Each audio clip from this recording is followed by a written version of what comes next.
Hey everybody, it is Friday, time for chapter 9. Alright, chapter 9 looks very, very long, so I will read for a while, and if I get tired, then we'll just stop halfway through because, let's see, it's like 18 pages, I think. No. Yeah, it is. It's from page, 17 pages, so we'll see how far I can get, okay? Jonah sat in a molded plastic chair. Mom sat in the chair to his right and Dad in the chair to his left, and Jonah knew that if he gave either one of them so much as a flicker of encouragement, they would both start clutching his hands and holding on to him just like they had when they'd walked him to his first day of kindergarten. Jonah was very careful to keep his hands in his lap, as far as possible from his parents' hands. He kept his eyes trained straight ahead, hoping that the FBI had no way of knowing that he'd once hung up on the man he was waiting to see. By rights, Jonah thought, Chip should be with Jonah, too, waiting in this bland government office to meet with James Riordan. Whatever James Riordan knew about Jonah, he probably knew the same information about Chip. It'd be kinder if they could both get their facts at the same time. Information, facts, I just want to know who I am, Jonah thought, and why have I been getting those letters? Does James Riordan know that? Does he know who Chip is? Chip was not sitting in any of the molded plastic chairs near Jonah. Jonah had not been able to figure out any way to convince his parents that his new friend, with whom he'd barely known for 3 months, should be included in this intimate, private moment when Jonah might be about to learn a deep, dark secret about his past. Maybe you should just tell them the truth, Chip had suggested, as a last resort in desperation. Jonah had considered this for a millisecond.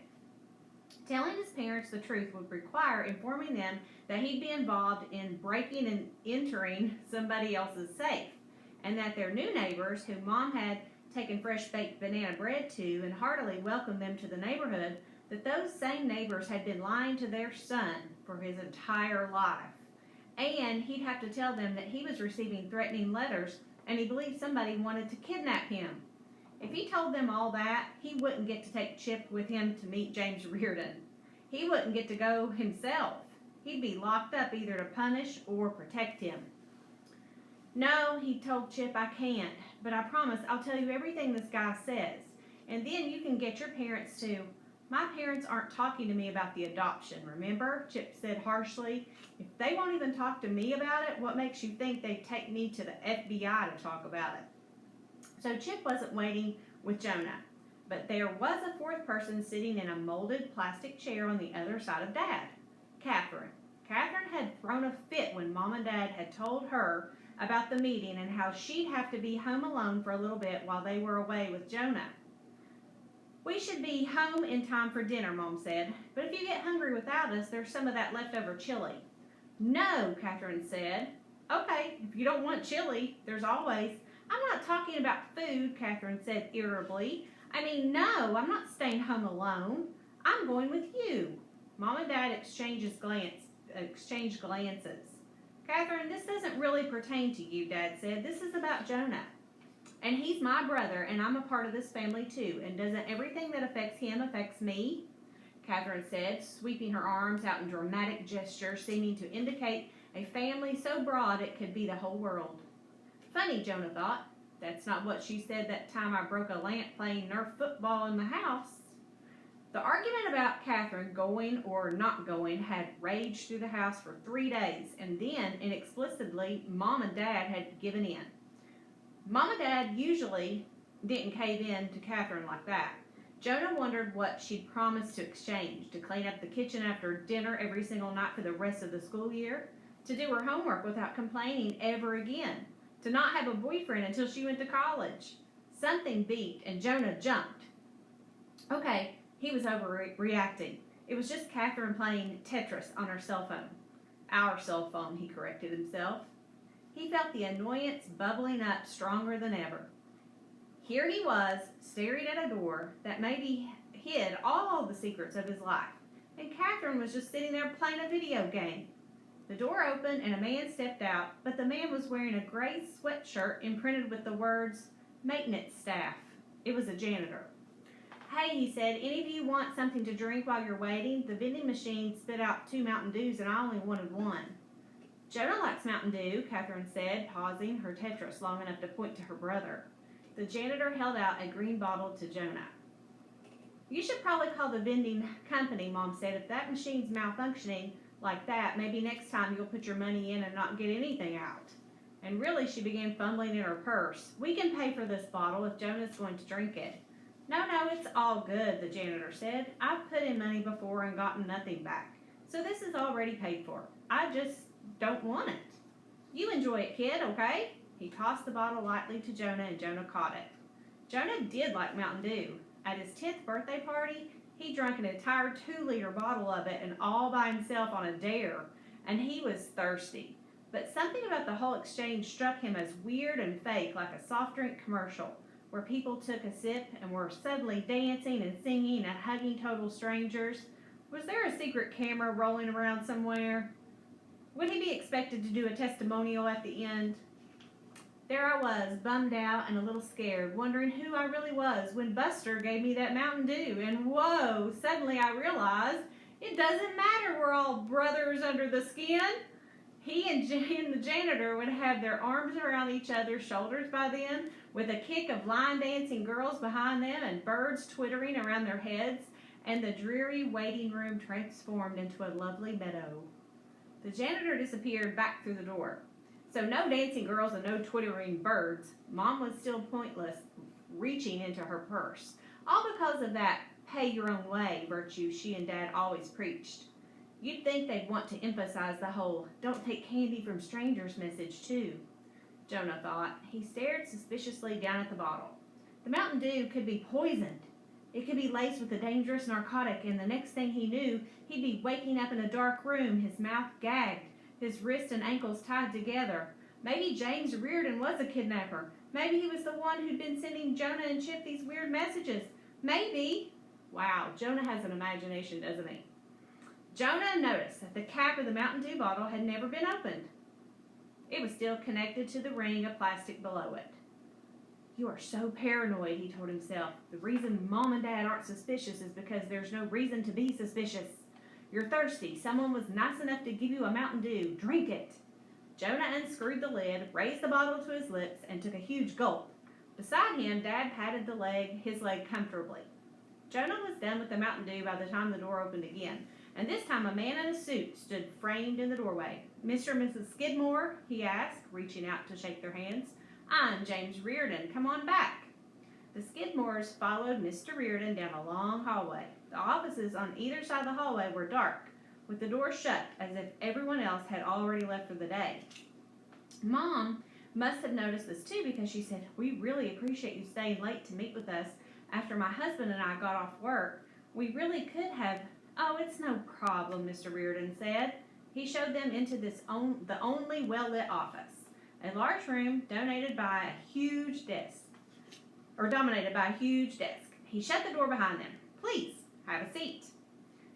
There were only 3 chairs lined up in front of the desk, so Jonah had to tug a 4th one over from beside a couch to the right side of the room. Couldn't Catherine have gotten the extra chair? Jonah fumed to himself. She's the extra person. He didn't seem to have any control of his emotions suddenly. He was so mad at Catherine, so annoyed with Mom and Dad for sitting down so obediently in their low chairs and staring up at Mr. Riordan like little kids sent to the principal's office. What he wanted to do was just blurt out, "What do you know about me?" No, he didn't want to do that. He was too scared about how Mr. Riordan might answer. Mad, annoyed, scared, confused. Jonah listened to himself. "Want fries with that?" In spite of himself, Jonah grinned. His brain was a mixed-up, bizarre place, but at least he could amuse himself sometimes. He's sure amusing himself today. Mr. Riordan cleared his throat. Jonah stopped grinning. "I thought it was important to have this meeting," Mr. Riordan said, in a smooth, silky voice, looking carefully at Mom and Dad. Then Jonah and Catherine, each in turn. "When you called, Mr. Skidmore, it became apparent to me that information had been released that was, inappropriate." Dad leaned forward. "You mean—" Mr. Riordan held up his hand as if only he was allowed to talk. Please let me finish, he said. I wanted to meet with you to assure you that we aren't trying to hide any information that you're entitled to. But you must understand the delicacy requires in matters of national security, and our son's background is a matter of national security? Mom asked him. Mr. Riordan glanced away for a second, then locked his gaze on Mom's eyes. This reminded Jonah of a spoof he'd seen once in Mad Magazine that was supposed to teach kids how to lie convincingly. Peer deeply into your target's eyes had been one of the first rules on the list. Well, I didn't say that, Mr. Riordan said soothingly, his eyes still fixed on Mom's face. Of course that's ridiculous. To the best of my knowledge, his actual adoption was a very routine matter. But there were various government agencies involved beforehand, and some of us do require a certain level of secrecy just by the very nature of their work. So, there you have it. Really, you should never have been given my name. He sat back in his chair, smiling apologetically from across the vast reaches of his desk. Let me get this straight, Mom said. You're saying that the FBI had some connection to Jonah's life before he joined our family, and you're not allowed to tell us what it is? You don't think he has a right to know? Some of the politeness had gone out of Mom's voice. Let me get this straight was the phrase that she always used with Jonah and Catherine when she thought they were stretching the truth a little bit. Let me get this straight. You started practicing the trumpet at 3:30 according to the kitchen clock, and it's only 3:50 now, but somehow I'm supposed to believe that you practiced for an entire half hour out there in the living room? How could that be? Normally, Jonah hated that stern tone in Mom's voice, that steely look in her eye. But right now, he felt like cheering her on. Now, Mr. Riordan said, leaning forward again, I can understand how this might be upsetting to you. That FBI title frightens people sometimes. In many ways, the Immigration and Naturalization Service was more involved. But alas, secrets are secrets. What are you talking about, Dad asked. Immigration and naturalization? Are you saying Jonah was born in another country? Was that what immigration and naturalization meant? I'm an American, Jonah blurted out, before he could stop himself. Of course you are, Mr. Riordan said. All your paperwork's in order. At the moment I checked. He smiled, but it was a dangerous smile. Jonah couldn't quite understand what was going on, but maybe that was because he felt so dizzy all of a sudden. And so much of his brain was drowning in thoughts like, all those times I said the Pledge of Allegiance at school, doesn't that count for anything? And the national anthem, I try to sing it at all baseball games. It's not my fault my voice doesn't go that high. Is Jonah? Dad took a careful breath. Is he a naturalized American citizen or native born? Mr. Riordan shrugged, still smiling. Why does it matter? Well, it doesn't when it comes to the love we have for our son, Mom said. Jonah's stomach began to churn to match his spinning head. If Mom was going to get all sappy right there in front of Mr. Riordan, Jonah wouldn't be able to take it. For a few seconds, he couldn't even listen. When he forced himself to tune back in, Mom was saying, but it might matter to Jonah someday. If he was born in another country, he might want to go back and visit. He might want to do projects about that country's history for school. Mom's voice cracked on the word school, and Jonah deciding this was nothing like those times she tried to catch him or Catherine in a lie. Her voice never cracked then. Mr. Riordan leaned closer. He laid his hands lightly on a closed laptop, the only object on his vast desk, and moved the right corner ever so slightly forward, as if the microscope readjustment might align it perfectly with the borders of the desk. Let me give you a hypothetical, Mr. Riordan said. Let's say there was an international baby smuggling ring. Lots of poor people in developing countries having babies they can't afford. Lots of rich Americans want babies they can have, so people get desperate, don't they? And Jonah saw his mother flinch. Mr. Riordan went on. It's a bad mix. Desperate rich people who want something that desperate poor people have. Laws are broken, rights are trampled, money changes hands illegally. We've done nothing wrong, Dad said coldly. I haven't accused you of anything, Mr. Riordan said. Guilty conscience? Dad gaped at Mr. Riordan and lurched forward in his chair. Of course not, he said. Jonah was adopted through a reputable adoption agency. We had no contact with any smuggling rings. We didn't pay anything except the regular adoption fee, but everyone pays that. Jonah had never before seen Dad so angry that he actually sputtered. He wasn't usually the calmest person in the family, mild-mannered, like a Clark Kent without any secrets. Mr. Riordan laughed as if he thought Dad's reaction was funny. We're just talking hypotheticals, remember? Dad sat back, but Jonah could tell that it took great effort. Mom reached over and took Dad's hand. Jonah could tell they were both holding on so tightly that their knuckles turned white. So hypothetically, Mr. Riordan continued, this smuggling ring gets greedy. They take too many risks, they get caught. They always do in the end. It's a big mess for all the governments involved, all the government agencies involved. Do you extradite the smugglers? Do you deport the babies? You probably should, shouldn't you? He was staring straight at Jonah now. Extradite and deport both mean send back, by the way. Catherine gasped. Jonah's stomach was still churning and his head was still spinning, but Catherine's gasp was the last straw. He was sick of sitting here listening to Mr. Riordan bully his family with all these hypotheticals, all these simpers and smirks and cruel smiles and humorless laughs. He hated the way Mom and Dad were clutching each other, terrified, the way even Catherine had all the color drained from her face. If there was any way Jonah could hurry this along, a sick stomach and a whirling head weren't going to stop him. Which country was it? Jonah asked. Pardon? Mr. Riordan asked. Which country? He said. I see where you're going with all this. Some smuggling ring brought me into the United States. The government busted up the smuggling ring, and you gave me to a regular adoption agency, and then Mom and Dad got me. I'm really glad you didn't send me back. If it was one of those countries where people live on $5 a year. But it would be nice to know where I came from, just to know. Jonah was amazed at how calm his voice sounded. Really? Who cares? He thought. He'd always known his DNA came from strangers. Did it really matter if they were strangers from Bangladesh or Ethiopia or China instead of Kansas or Kentucky or Maine? Jonah glanced down and caught a glimpse of his arm. Pale skin, light brown hair, an occasional freckle. Okay, he guessed he could be from Bangladesh or Ethiopia or China. Which poor country had people who looked like him? It would be nice to know. I'm sorry, Mr. Riordan said.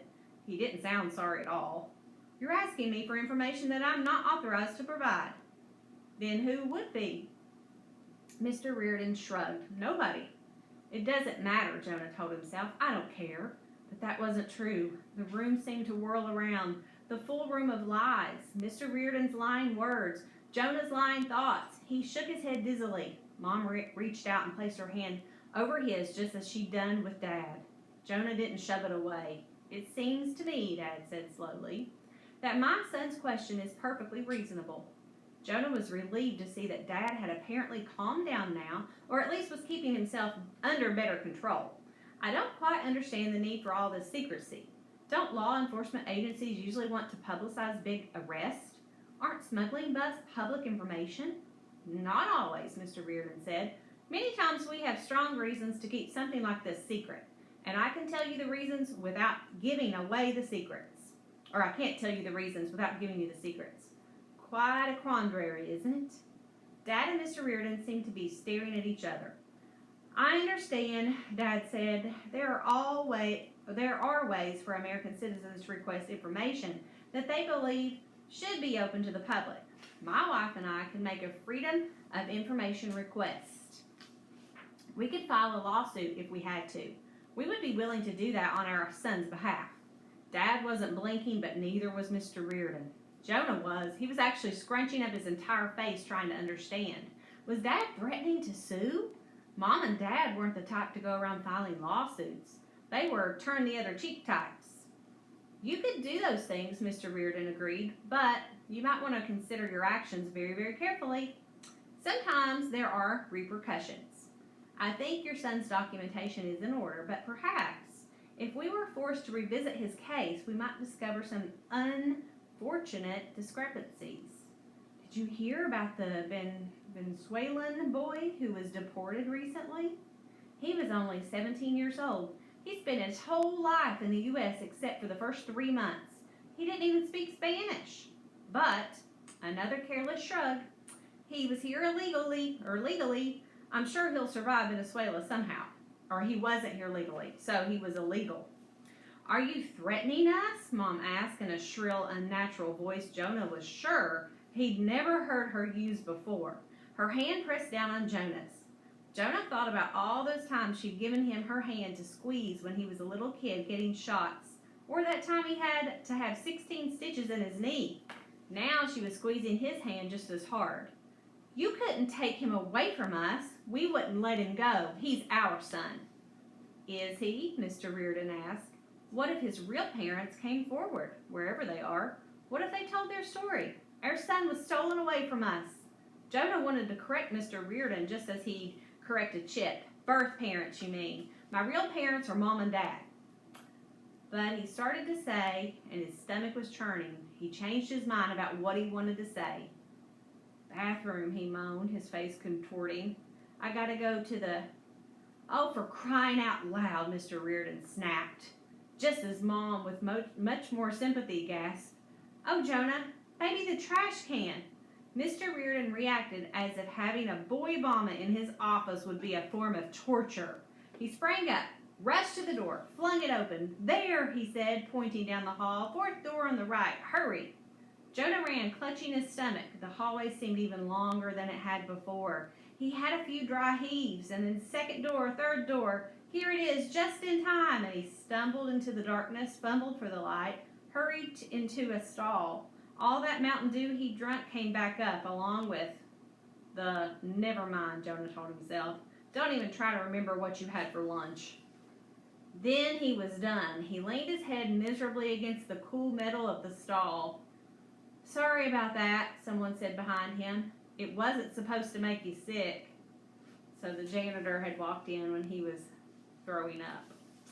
So he got so upset during this meeting that it literally made him physically sick. So that's pretty bad when you get that sick over some kind of news that was shocking. All right, I finished that chapter. It was long, but we did it. All right, so we're not gonna do questions today on the story because we have a lot of other reading assignments to do today. So it was just for a read aloud. Have a great day.